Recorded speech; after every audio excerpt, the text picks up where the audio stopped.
So I want to welcome everybody today to Artfully Crafting or Creating Annual Giving Campaigns. My name is Adam Miller, and I'm the Managing Director at Theater Tuscaloosa. And just to give you a little background on my training and experience, I got my Master of Fine Arts in Arts Administration and Theater Management at the University of Alabama. And then my first job out of grad school was working at LSU. I was the first director of marketing and PR for LSU's Department of Theater and also their affiliated equity theater, Swine Palace Productions, which has just the greatest name ever, Swine Palace. It used to be a livestock showing pavilion. So much like Casey's venue, they took an old venue that was literally for livestock and transformed it into a theater. And so we were literally doing theater in a barn on LSU's campus. Fun fact about LSU, LSU is sort of like Alabama and Auburn smashed together because they are both the liberal arts college for the state and the ag college for the state. So they're actually both. So that's why there was a livestock showing pavilion on their campus. Worked there for about 3.5 years, then came back to Tuscaloosa. We got reeled back in. My wife started working at another nonprofit, and I started working at the university and marketed distance education for a period of time before this position opened up. And I've been here as managing director since 2010.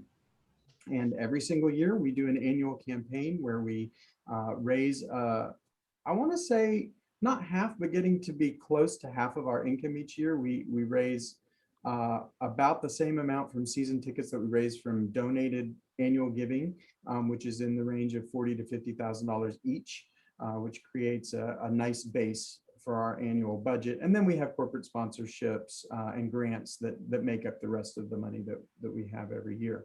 So that's kind of how we're structured.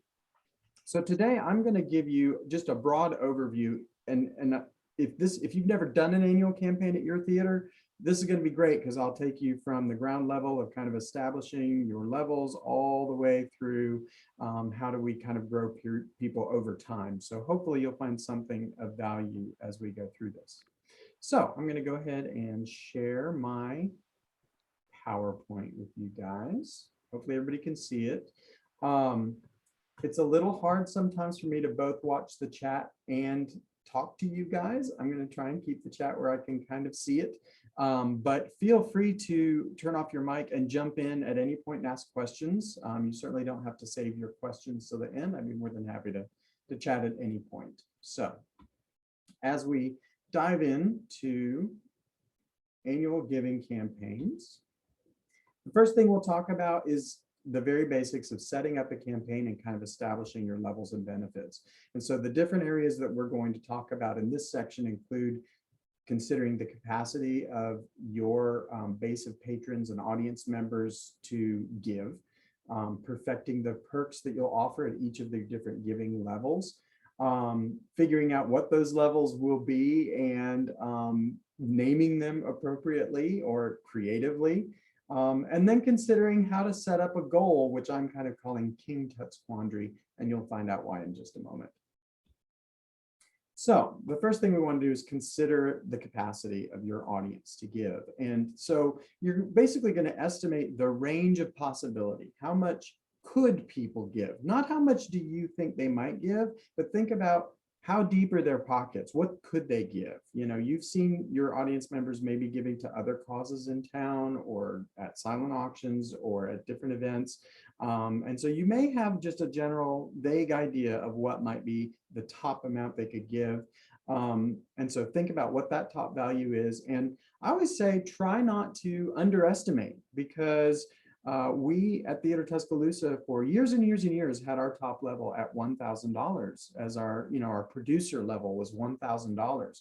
And then we had a patron come along and say, who ended up on our board, and he gave more than the $1,000 and got very, very involved and said, your giving to levels are too low. We need an executive producer level of $2,500 and a diva level of $5,000 and a signature sponsor level of $10,000. And then she promptly became that $10,000 sponsor. So it's easy for us, especially those of us who are uncomfortable with asking for money, to kind of lowball ourselves. But in a way, you need to think about it as giving people the opportunity to give to your organization. People who can give at that level need reasons to give to other organizations. It's a tax benefit that they take advantage of, and they enjoy the philanthropy. So you're giving them that opportunity. Don't think of it as being selfish to you. But you also want to consider that bottom value. How do you start your giving levels at a reasonable place where people who maybe have modest incomes can still feel like they're a part of contributing to your theater every single year, right along with those signature sponsors and divas and executive producers who are giving in the multi-$1,000 levels. Some people who can only give a little bit want to still feel like they contributed to something larger than themselves. So think about what that bottom entry level value might be for your annual giving campaign. And then in terms of how do you then structure it? Well, one of the first things you could do is kind of take the median, and the median is just the average, right? So take your lowest value and your top value and come up, where's the middle? Okay, well, there's maybe that giving level number 3, right? 1, 3, and 5, 1 being that entry level. And then you can also kind of think, well, what's going to be the most common gift? It might be the lowest amount, which we'll find is obviously most common when we talk about setting up our upside down pyramid, which is King Tut's quandary, and setting our goals. But it might be that you end up with more of a diamond where you have, in Theater Tuscaloosa's case, for example, we have our ensemble level, which is $25. We consider kind of that entry level. We actually get more stars at the $100 level. So your mode, your most common gift, might not just line up with either your top or bottom value. It might be somewhere in the middle. So how do you figure that out? Well, if you've never done a campaign, it'll be a little bit of experimentation and guesswork. And if you've had any other kind of fundraising in the past, then you have some historical data that you can look back at and say, okay, well, what gift was given most often? And that would be what we consider our mode. And so just as an example, I set up a little table here just to kind of give you a sense, what if my top value is this and my bottom value is this? What would my median, my mode maybe look like? Okay. So in example A, we're starting a little modest with a top level of 500 and an entry level of 25. The median's easy. That's just math. We're just going to average the top and the bottom. 260, 250 is what that actually comes out to. Of course, as we're setting levels, we're probably not going to set it like at 260, 250. That's sort of a random number. So I would probably opt in that case to set that middle level at, say, 275 or 250, so that it's a nice round number. And then maybe that mode would be at the $100 level. I don't know. Again, this is just kind of hypothetical. Example B, obviously we start a little higher at the 1,000, lowest level 100. Now your lowest level might still be at 25. This is just an example. You take that median, that gives you that third level in the middle, and then you're going to kind of split the difference to get to your second and fourth levels. Don't worry if it feels like I'm going quick on this, you're going to see some tangible examples of that in a moment. And then in example C, again, we're going a little bit higher with the 2,500, maybe our lowest level is 250. We do the math, we get our median, and we get our mode as just an estimation level. All right, moving right along. So you kind of have a sense of the range that your patrons might be able to give at. And so now you want to think about, how do I come up with pairing the perfect perks with all of my giving levels? What sort of things should I offer them when they give at different levels? So you want to consider, well, what do I have to offer, right? That could be a number of different things. Listings is a very easy one, right? And that could be listings in your playbills, where you literally just create a list of everybody who donates to your theater, and you're probably going to list what levels they give at, so that, that's kind of sometimes a sense of a little pride that, oh, look, I'm in the divas, or I'm in the superstar category, or whatever. And you could put that in your playbill, or you could also create lobby signage. So you might have some posters in your lobby, and the lobby signage might be just for those upper levels. So you actually create some delineation in your perks based on whether it's just published in the playbill, or maybe it's actually on a sign in your lobby. That's a little bit higher level, right? Or it could be that you have a website. Website space is free, right? I mean, well, once you paid your annual dues or whatever, there's no limit on the number of pages you can have or space. And so you can certainly dedicate a page or two to listing your donors on your website. Guest passes. So if you just want to offer a couple of single tickets at a certain level, where people can bring their friends and family to a particular show that they want to show off your theater and show that they're a donor there, and so that they can use those guest passes. Season tickets at your highest levels. Season tickets are great. They're like signage where, you know, some levels in the listings you put in a sign in the lobby. Some levels might get a pair of season tickets. Higher levels might get 4 season tickets, or might get a pair of season tickets and some guest passes. So you can kind of mix and match a little bit when it comes to season tickets. It might be admittance to special events at certain levels that you're going to invite only your patrons who've given at the angel level, or whatever you've decided to name it, will be invited to a special pre-show reception opening night with the cast, or with the designers and director, or something like that. Or maybe you have a guest artist who's come in that they'd like to meet. You can design all kinds of special events. I've heard of special events where you have like a dinner the first night of rehearsal, where your donors get to come in and meet the new cast. So you can be really creative in what these special events might be. It might be an annual awards event that only donors are invited along with the cast or whoever else is going to win awards. You might have a special space in your theater that you can dedicate to becoming the patrons room, or like we like to call it the marquee room, where you have complimentary refreshments, maybe wine and cheese or whatever for your top level donors, where they can come in pre-show, enjoy the camaraderie, the relaxed atmosphere, food and drinks before going into the show. And you might have that operate pre-show or intermission, or maybe it's a post-show reception kind of thing, but you could create that space as a perk. Maybe you have some VIP parking available at your venue, whether that just means that it's the closer spaces, or you actually get in the business of doing valet parking or something like that. If you're willing to take on that liability, some VIP parking perks are something that you could throw in to help incentivize people to give at different levels. Be creative. There's lots of different things you could come up with as a perk. And of course, promotional items. So you might want to print some t-shirts or some mugs or some special pins, or in our case this season we made these lovely Theater Tuscaloosa face masks, and I'm actually wearing one today. I've got mine off because I'm in my office with the door closed and I'm vaccinated. But I've got my Theater Tuscaloosa mask, and so this was a great perk because people who gave to our Spreading Joy campaign got the opportunity to spread joy, not germs, and also to reinforce my brand while they're out walking around in the world with my Theater Tuscaloosa mask that had our logo right on it. So you can see that a close-up of Tina, our executive producer, wearing her mask in that particular image there. All right, let's talk about your levels. What you want to do is create an escalating ladder of prices and benefits. So you want to match up your different benefits, and you want those benefits to grow. So on rung 1, you're going to have your base level. Rung 2, you get everything that was on rung 1 plus. Rung 3, everything that was on 1 and 2 plus, right? So that they escalate as they go up. So here's some examples. So in this imaginary example, level 1 is that $25 level, and it is just a listing in the playbill. Because remember, the real thing that they're getting out of this is the satisfaction of helping to support a nonprofit theater organization grow in their community and to see you flourish. So that's what's really going to help their hearts. These little things are perks, right? So this first perk at that level is listing in the playbill. Level 2, which is the $100 level in this example, will be your level 1 benefits. In other words, the listing in the playbill plus admittance to the patrons room. So we're imagining we have a patrons room and they get to come in if they give it at least $100.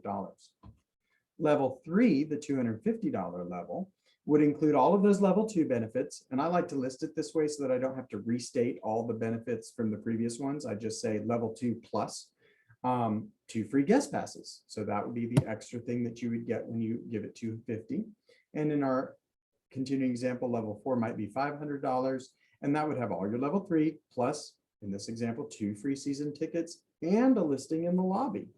Okay, and level 5 at the $1,000 level, you get all those level 4 benefits plus our VIP reserved parking or whatever you have to offer at your theater. So you can understand now your theater's benefits and levels will be customized to your capacity, what you think can be done, and what you can offer. And you just got to be creative in how you pair those things together at the different levels. Okay.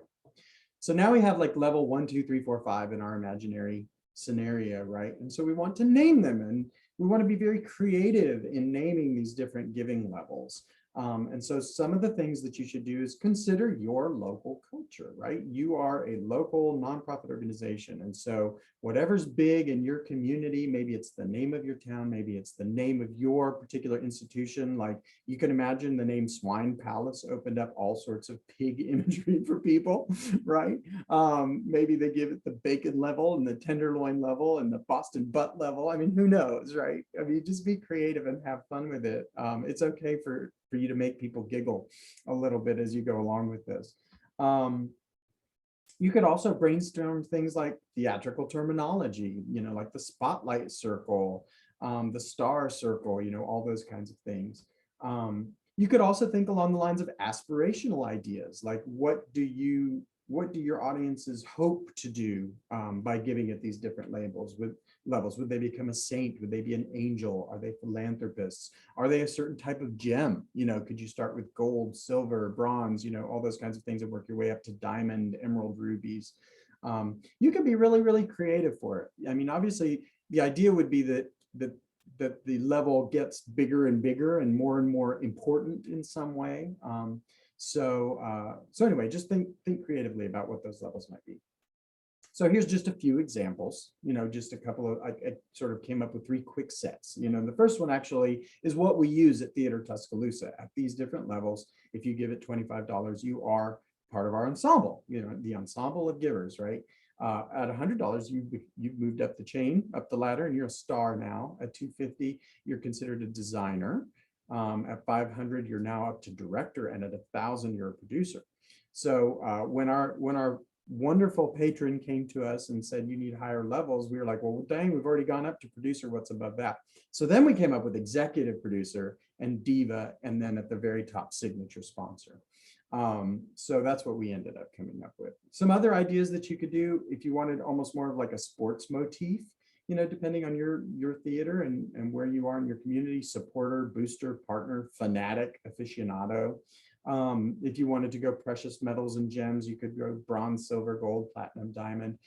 Be creative and just think what really speaks to who we are and where we are in the country and where we are in our city and all those kinds of things, to come up with some fun levels. Okay, moving on. King Tut's Quandary.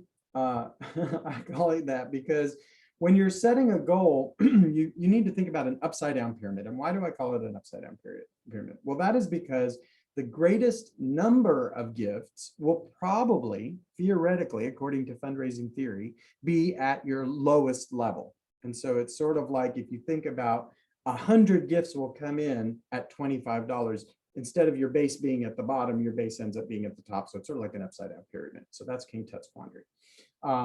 And so in our sort of scenario that we've been building along the way, where we have our $25 ensemble, we might expect in our first year that the highest number would go there. So, we assume that we can get this large number of gifts. So hopefully we can get 100 at $25, 50 at $100, 25 at $250, 10 at $500, and 5 at $1,000. Of course, how you structure this to get to your goal will depend on what you think realistically you can get in terms of the number of people who will donate. So that could come from, well, how many people are coming to your shows now?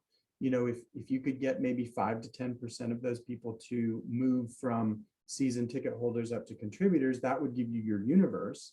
And then you could take that number and sort of subdivide it into an inverted pyramid to where you have the largest gifts, the largest number of gifts at that smallest amount, and the smallest number of gifts at the highest amount. And then if you add all of that together, then you've got your goal. This is what we're going for. So in our 21-22 season, if you were following this scenario, you would end up with a goal of $23,750. I think it's always important to have a goal because then you have something against which to report data. Back to your board, like who are you reporting data to? Back to your board of directors, right? And so you want to be able to say, okay, we're 1 month into our campaign and we have reached 50% of our goal. And so we're going to send out a reminder, or we're going to take some kind of action to encourage more people to get in on our campaign. We're 2 months in, we're at 75%, we're 3 months in. Oh, wow, we're at 110%. And that gives you a benchmark then for next year's goal. Would we want to start exactly where we were? Well, we need to look and kind of look and see, okay, well, did we fall short of our goal? Did we exceed our goal? And by how much? And were there any reasons that we think we fell short or that we went over? Is this an unusual bump? Was there some reason? Did everybody, get stimulus checks back this year and we're able to give a little more than they normally would? And so we need to keep next year's goal the same, or we need to come down a little bit. Or is it because you've actually got more donors now? And so you can actually set that next goal a little bit higher. Generally every year we try to set our goal a little bit higher so that we are aspiring to grow and get bigger, and not to shrink, and lose people. I mean, you do have attrition as you go through, but you don't also want to set it so much higher that it becomes impossible that you would be able to close that gap. So use a little common sense. Maybe think going between 2 and 5% higher year over year with your goals, so that you're continuing to grow. And if you have a year where you sink, well, you're going to go back down to that level and go higher than it, right? And kind of do a little retrenching and rethinking and retooling. Okay, so now you've got your levels, you've got your perks established, you kind of know what you're aiming for in terms of a goal. So how do we ask people to start giving? We craft compelling appeals. So in this section, we're going to go over a number of ideas. We're going to talk about focusing on the positive, talking about family, considering the power of consider, and it's all about you. And then if you've got it, flaunt it and make it easy. These are my topics. So let's go in. Accentuate the positive. What I mean here is, what makes your company special? Take stock of what it is you can brag about, right? Think about your history. Think about, everything you've accomplished, all those major milestones that you've hit along the way, but also think about your vision. Where are you 5 years from now, 10 years from now, 20 years from now in your vision for the organization? And how can you bring people in to that vision so that they feel like they're a part of building your theater and your community? Think about the quality of work. Are you known for producing great work in your community? Do people feel a sense of civic pride about the work that you're creating? That's something you can brag about. Think about your reputation. Have you gotten some great reviews in the newspaper, or have patrons shared reviews that you could quote in different things? And think about those recent wins. Did you send something to ActFest and get some outstanding acting achievement awards, or get to send a show to SETC, or were you selected for a national competition? Or, what are some of those wins that you've had? Maybe you got a big grant. Those are things that you can definitely brag about.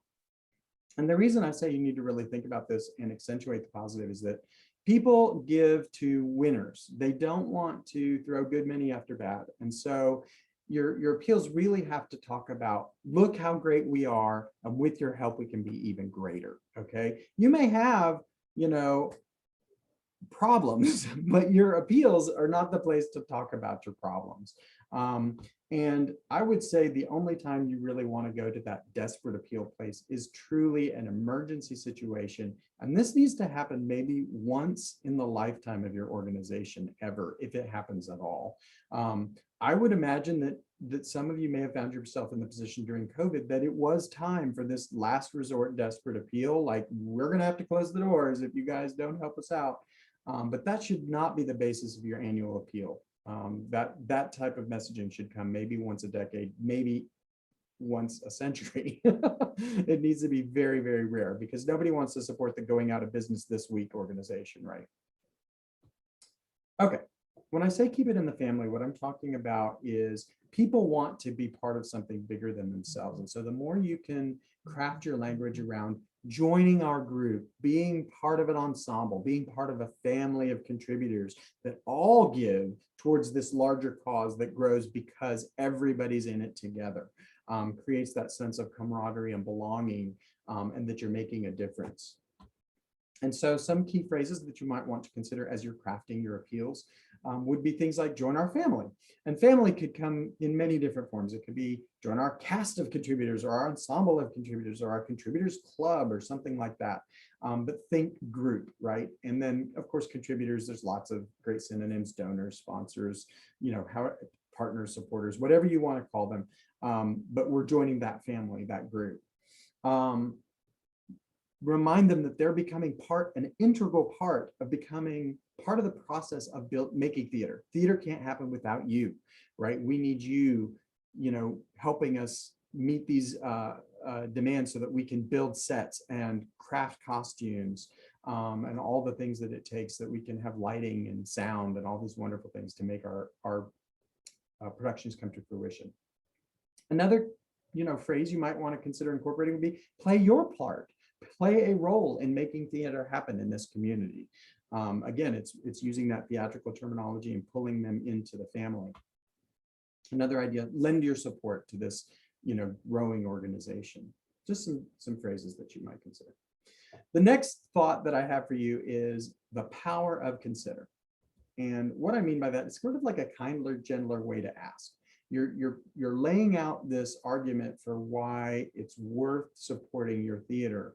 And if you just ask them for money, it's easy to just say no. But if you are asking them just to open their minds and listen to what you have to say, that's a different ask, right?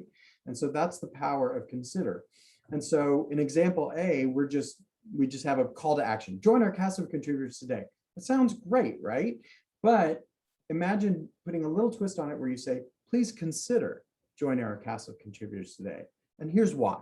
And so shifting to a consider mode is like, okay, well, let me listen to their argument and think about it. I can agree to consider. And then as we kind of proceed down all the great things that your theater is doing and how they can be a part of it, now we're maybe in a better frame of mind for saying yes to actually giving money. So the power of consider can be considerable. Hashtag dad joke. There's your dad joke for the day. All right. It's all about you. This section is a bit of a misnomer because it's not about you, the theater. It's about you, the patron, right? So we want to shift the conversation away from me, my theater's great, I'm wonderful, I do great things. Yes, you want to kind of brag about those things and accentuate them, but we want to do it in such a way that we're pulling them into the picture. And here's what I'm talking about. We're going to use you language in our letters, and we're going to minimize we language. So here's example A, where we're unfortunately still in we mode. We are a small community theater. We do great work. We need donations to be able to put on plays. We can't do it without help. That's great, and that's all true. But where is the donor in that conversation? Okay, so just a little tweak psychologically can be helpful in motivating them to give. So in example B, we've shifted to you language because you have been attending shows at Theater Tuscaloosa. You know how valuable live theater is to your community. Please consider joining our family of contributors today to become a part of the magic. Your gift will make a big difference. So you still bragged about who you are and how you're contributing to the community, but now you're reframing the conversation into how they can be part of that larger thing. Okay, I hope that makes sense and helps you. All right, if you got it, flaunt it. What I'm saying here is actually use your pictures. You have done some amazing shows and you've taken some great pictures of those, I hope. So put them right in these letters. You don't have to print necessarily a whole brochure, or we like to do these special little donor cards. You don't necessarily have to do that. You could just put a picture right into the narrative of your text. And as you print out your letters that you're going to send out, it's got these pictures right in there. Pictures evoke a happy feeling and a sense that, oh, I remember that show and I want to support the next success that this theater is going to produce. So definitely use them.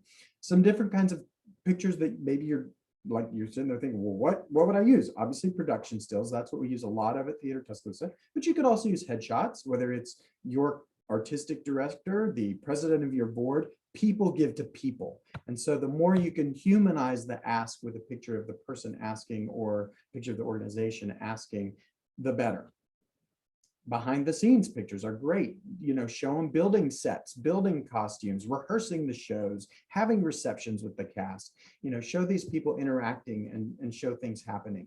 Audience shots, and I mean a full audience. Whenever you've got a show that is selling out, be sure sometimes to get pictures of your house full of people, because again, people want to support winning organizations, and showing an empty house is like depressing, right? So make sure that you're showing a full audience and that they're happy and they're having a good time. If they're clapping or laughing, even better, right? That's a plus. Receptions, I think I kind of messaged that. And then things to avoid in your photography We don't want empty seats, empty auditoriums, empty lobbies. Empty pictures are great when you're selling your house. They're not so great when you're selling an experience. So we want to see people in those spaces. And just as a joke, unflattering lighting should never be their photos, right? All right, some ideas in how you can then take those pictures and your ideas for building your case is you can have some themes. We love a good theme at Theater Tuscaloosa, and we try to channel our annual giving campaign into our overall season theme each year. And so like when we were doing Grease that year is We Go Together. And that was a line right out of one of the shows, right? It's from the song. And then with our 16-17 season, we did Share the Dream, and we had a picture from Fiddler on the Roof, which is one of our most popular musicals ever. And so, you know, we knew a lot of our donors had seen this and felt good about it. And then in our 15-16 season, we used a photo from our hugely successful production of Hairspray, and we made it making fun. So I always advocate, you know, sort of couch your ask with photos and fun themes if you can. And sometimes you can use a quotation, whether it's a line from one of the plays, a famous line from Shakespeare or something like that, or even a quote from a local newspaper review or critic that really highlights the value of your theater. You can put that right at the top before you even say, you know, dear friend or whatever. All right, one of the most important things is make it easy for them to support your theater.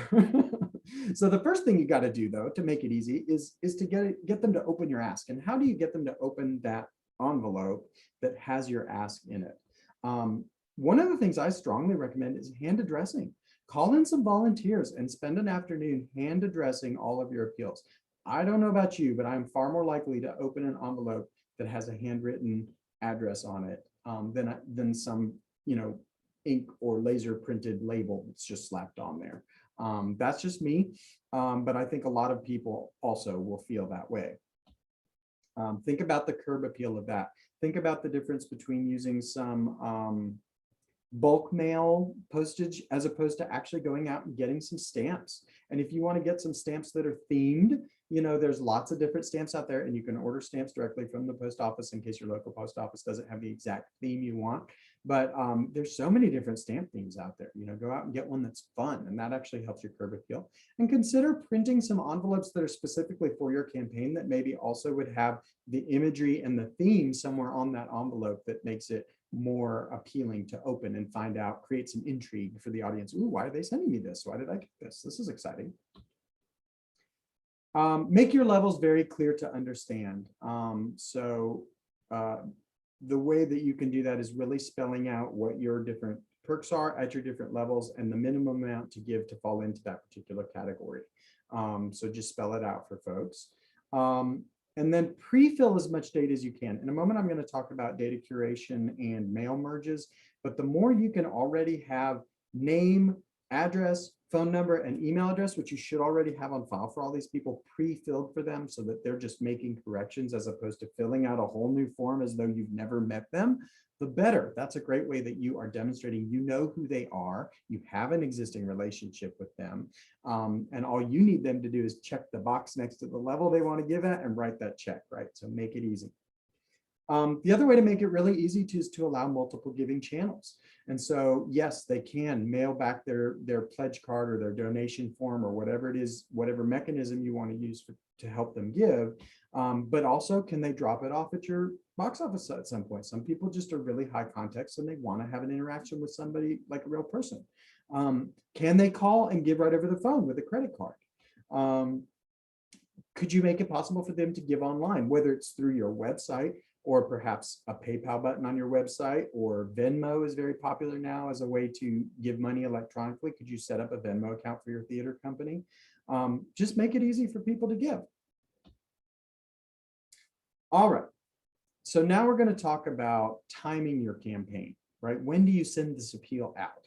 And this will depend on how your theater functions. So we're going to take a 10,000-foot view of your annual operations, consider the competition, talk about the seasons of the year, and really think about these things. So let's talk about the 10,000-foot view. If you zoom out and look at what's going on in your season, think about how does your season flow? What time of year does your first and last production occur, right? do you start in January and run through December? Are you an October through September? Are you a June through July theater? That's going to affect when you want to start sending out your annual campaign. And also when you consider a donation applying to which season's campaign, right? At Theater Tuscaloosa, we pretty much on May 1st cut off donations counting towards the current season because we end our shows in July. And so you would only get your name in one playbill potentially if you gave later than May 1st. So anybody who gives May 1st and later, well, they go into the next season's campaign and their benefits apply to that next season. And so think about those types of things. You're also going to want to think about when do camps and classes occur at your theater and how might that interfere with an annual campaign. What other fundraising events do you do each year, right? Because an annual campaign kind of happens usually like in concert with your season ticket campaign, but you might want to space that out from your other annual events. Do you do a silent auction annually? Do you have a gala annually? Do you have some kind of open mic night event where you raise money each year? Those things are going to continue right alongside your annual campaign, and you're going to still need that income. So make sure that you're looking at where those pillars fall in your year and make sure that you're spacing them out so you're not like, oh, give your annual campaign and next week's the gala, so buy your ticket and there's a silent auction, so bring your wallet. And you get the point. You don't want to create donation fatigue by compacting everything into the same month. I mentioned this already. We like to combine our annual season campaign with our annual giving campaign with our season ticket campaign so that the perks line up. If you get perks of season tickets, well, you want to get those perks when the shows are, going to run, right? It just makes sense for us. But you have to ask yourself, when does it make sense for our theater? It may make sense to run slightly different or staggered because of X, Y, Z reason that you have in-house. Just make sure you really thought it through. The other thing you want to really think about is what are the other things in your community that are going to be asking people to open their wallets? And so you might want to avoid the month where these big pillars happen in your community. It could be other arts groups like a symphony, ballet, galleries, festivals, other theater companies, right? Or it could be just other nonprofits, things like the United Way or hospitals or cancer research groups or other ailments, things like that, that kind of clog up the season. And then there are those large annual fundraisers that happen every year. Like we have Barbecue and Blue Jeans in Tuscaloosa, which the DCH Foundation, Druid City Hospital Foundation puts on every year. So we don't want our big events or our big ask to happen at the exact same time as Barbecue and Blue Jeans because it's a big deal.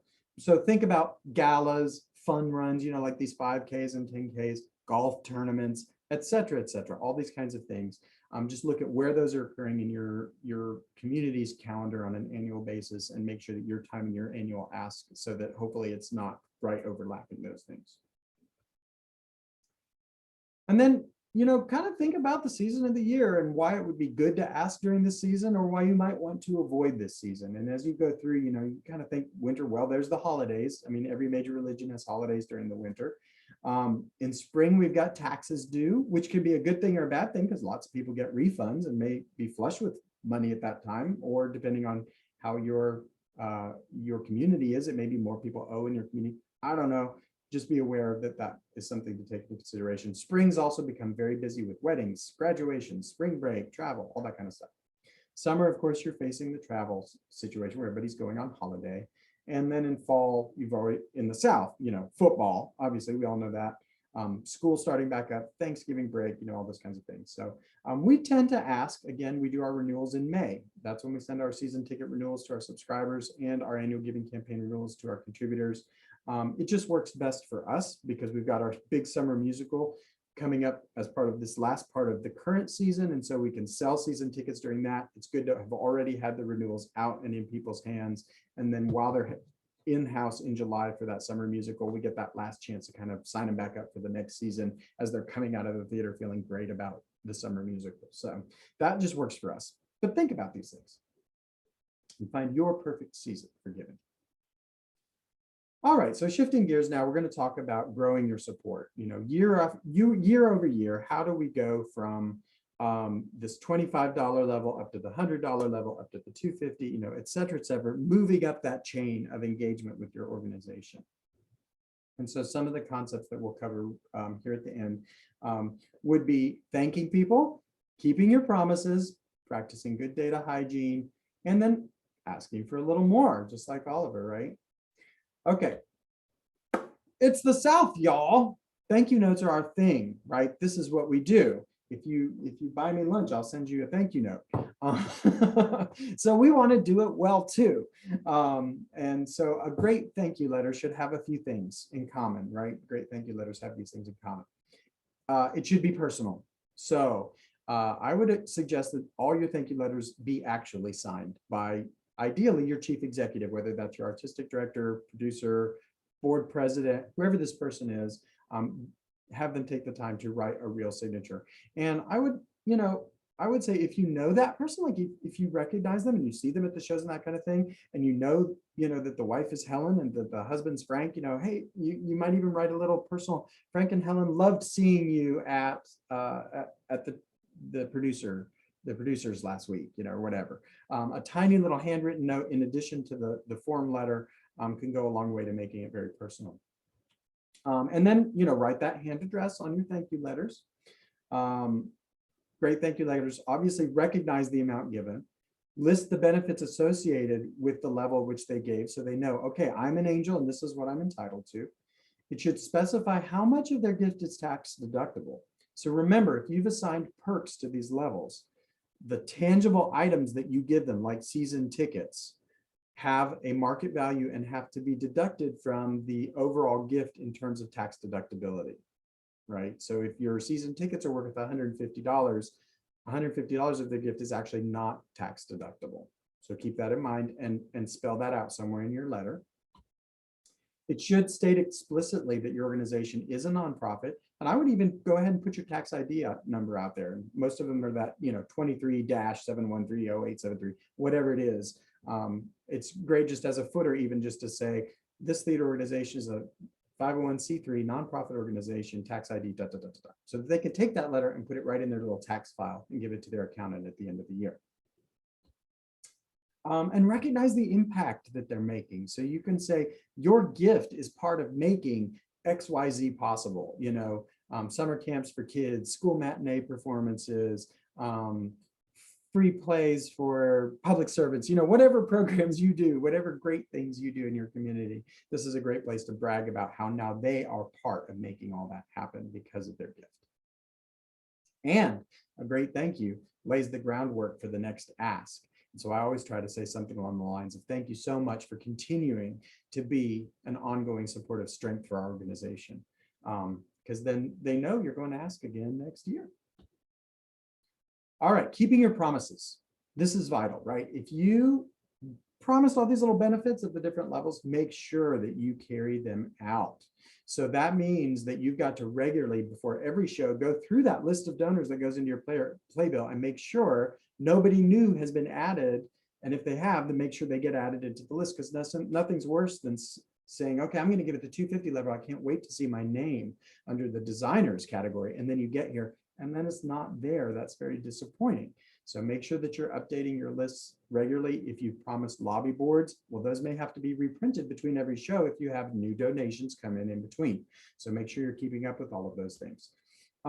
Deliver your perks in a timely way. If you promise to send out masks, don't make them wait months and months to get their fabulous new masks. You should have that inventory already ordered before you even ask, so that the day that comes in, you can turn it around and put it in the mail and get it in their hot mail hands, because they're going to be excited to get their perks.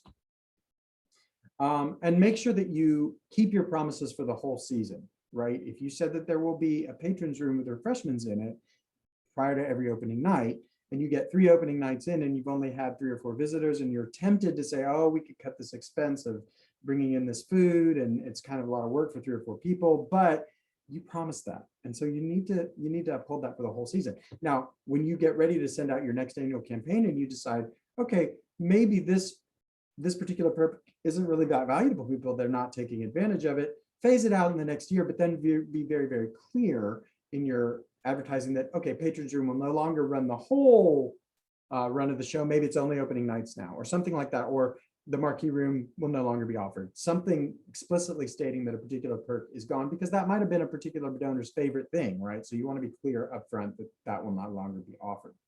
And then if you get a bunch of pushback, well, you know, well, people valued it more than they did, you can put it back in. And communicate. You know, we've invited these people into our family. They're our family of donors, family of contributors, subscribers, whatever they are. They're your family. Well, you don't just ignore your family, right? They get very angry if you don't call home on a regular basis. So communicate with them, remind them about upcoming events, talk to them about what's going on behind the scenes, send them reminders that they have tickets coming up to the next show, keep them in the loop, send them news and announcements, developments at your organization on a regular basis. You know, at least some kind of monthly newsletter or something that keeps them engaged and lets them know what's going on and how their investment in your organization is coming to fruition. Okay, practicing good data hygiene. Data like your teeth, you know, you got to brush and floss it on a regular basis or you end up with problems, right? Clean data is fundraising gold, y'all. And so I strongly encourage you to use a CRM. That is a fancy term for a customer relationship management software. It doesn't have to be software, y'all. It can be folders in a file folder drawer that you keep up with and you put important information in there. It's just easier from my perspective to use some kind of technology that helps you to track your interactions with patrons. So what are the types of things you'd want to track?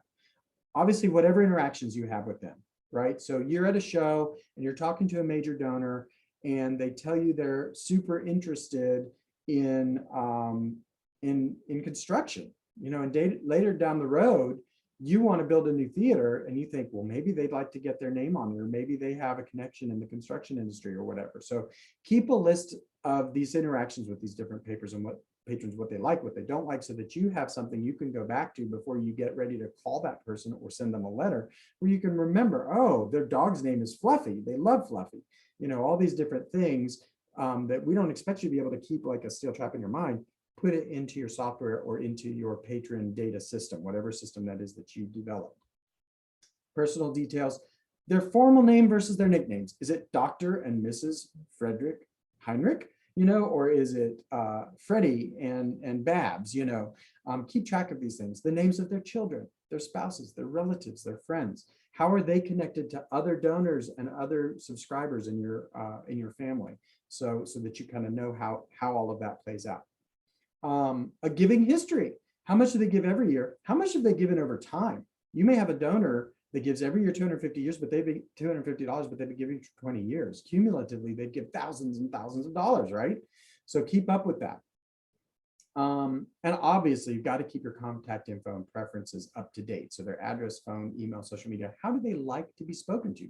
Is this someone that prefers phone contact, email contact, text versus a mail in the letter? I mean, a letter in the mail. And then what shows do they come to? What events do they support? And then that gives you something to talk about, because you know they came to XYZ events. So you could say, hey, when you came to Fiddle of the Roof, you know, remember that feeling that inspired you.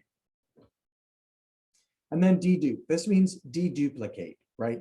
No matter how good your ticketing software is or your CRM is, duplicates end up getting into the system somehow, some way. So on a regular basis, it's good to run the deduping system, or at least to just go through and look at the list all together and see, oh, we've got John Smith in here as John Smith, Jonathan Smith, Jack Smith, and it's all three the same dude, right? So let's combine that into one file and make a note that Jonathan sometimes goes by John, sometimes goes by Jack, so that when you search it next time, it'll come up under either of those names. And I strongly encourage you to use the NCOA database. This is the National Change of Address Database. And yes, I will certainly share the PowerPoint. And remember, this is being recorded and can be posted. The NCOA database is when you're using a mail house, you can have them send your database, your Excel spreadsheet or whatever that they're using to put the addresses on.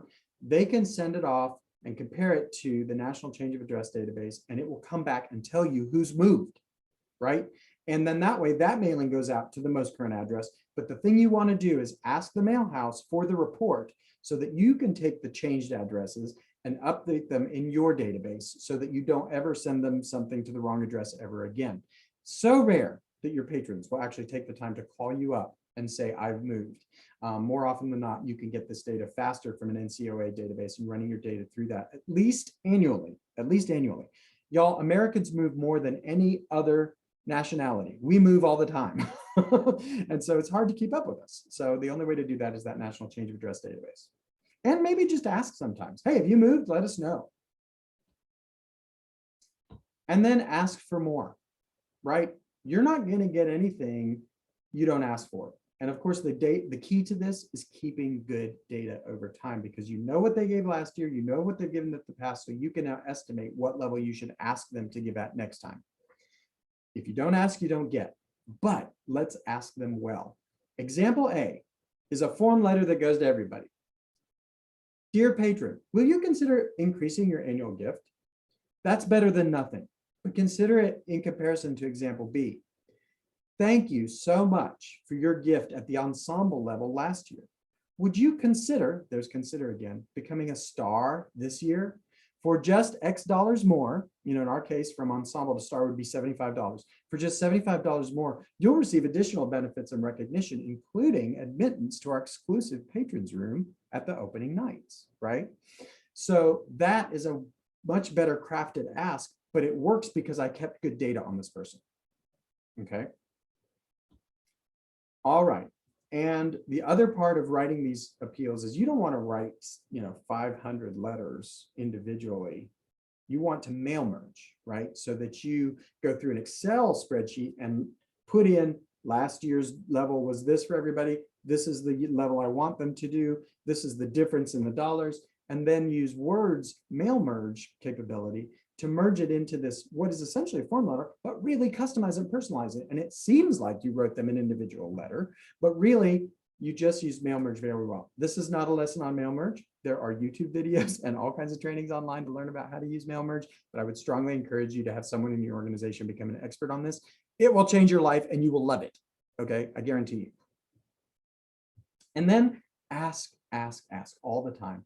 On your postcards for your shows, on your letters for your shows, in your emails, on your website, during checkout, when they're checking out on your website and they're at that last step, remind them you're a nonprofit and that you need extra help to furnish the sets and to build the costumes and those kind of things. Let them give you a tip jar donation, because now they've said, oh, I'll give you $5. Well, if you could get $5, you could get $25. You get 25, you could get 100. So ask. Make that donate button very prominent on your website. Always give them that opportunity to give you a little bit extra. One final thought, because we're almost right here at our hour. Fundraising is like planting the seed of a tree under whose shade you may never sit, right? Small, regular asks today could lead to huge bequests in the tens and 20s and hundreds of thousands of dollars 20 years from now, 30 years from now, 50 years from now, because you did a great campaign this year and next year and the year after that, right?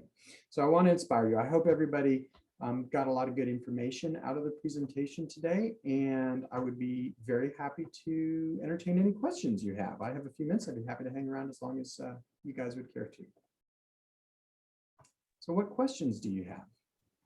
I don't have a question immediately to mind, but I do want to say it was super awesome and extremely informative and very, very thorough, which is why I can't think of any questions, because you can tell that you're like an expert at this and that you've been doing it for a long time. And just like when you're sharing something with somebody and you want them to get everything that your experience has given you, you were very complete.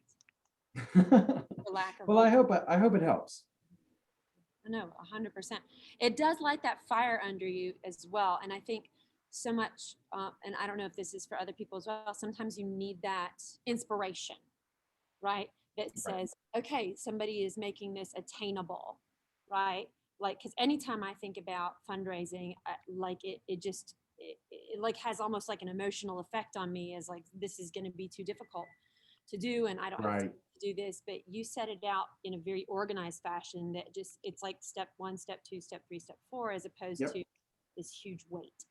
Follow the formula and it will pay off for you. John, you look like you had a question. I just want to say thank you. This is a big help. I'm with the Leeds Arts Center, complete volunteer organization right now. Wow. And so we work at it. It's about 31 years old now. That's great. Plays and events, and of course, the last year has been limited in Sure. terms of attendance, but we're coming through. But this gives me a lot of ideas to update a lot of things that we do. And I think we can, I can enlist some volunteers to help out with that. So thank you. Fantastic. Thanks. You're welcome. Any other questions? I'm just looking over the chat. Tina asked if we can have the PowerPoint. Absolutely. And I think we'll have Cindy post the video somehow, somewhere, for those who couldn't join us live today. That would be good. Yeah. Casey, did you have any business you wanted to conclude for just the division or anything? I think you're muted. If you got the email that Cindy sent out that had our newsletter in it, I think that covered what we have going on right now as a division for the community. Eesh, computer's not being nice to me. Mostly just stating that across the state, everybody's in very different places when it comes to being able to produce a show at the moment or not. Where they are standing financially is completely all across the board. Some people have had to shut doors and move out of spaces, where other people in smaller communities like mine were able to move forward and start doing things. And then like Adam, in the situation that you're in, where you're inside an educational institution and not just following rules of your own selves, but also the physical space Yep. where you reside.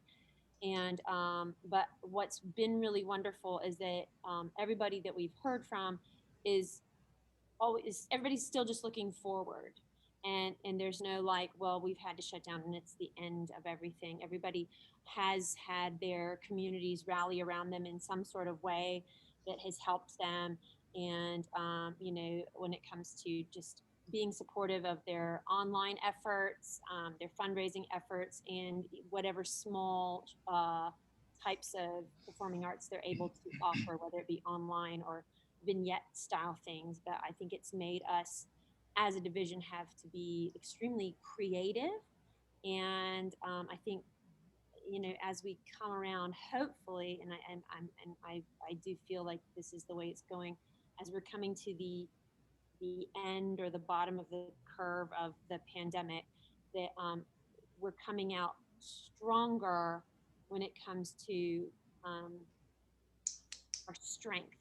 That sounds stupid. Stronger because of our strength, but stronger because of all the things that we've learned and been forced to learn, and the creativity, the creative ways that we've had to come up with to stay visible to our communities and to stay active as organizations.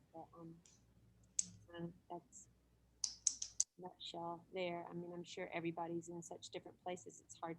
We could all, I mean, if you guys wanted to update each other where you are right now, just so everybody kind of knows what's going on, we could do that.